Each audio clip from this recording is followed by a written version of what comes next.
How to see everyone you unfriended on Facebook.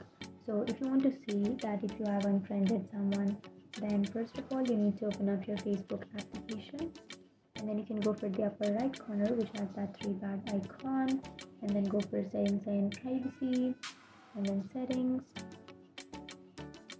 And now you can simply scroll down, and here you will have activity log option. Tap on activity log, and you can simply scroll down and go for connections, and under connections you will have manage friends. Tap on that, and here you will have all of these like friends option. Like if you have added someone as a friend, then you will get the notification here, and if you have removed someone from your friend, then you will get the notification. So if you want to filter that option, so you can go for filters, which is on the upper left, and then go for categories, and here you can go for remove friends.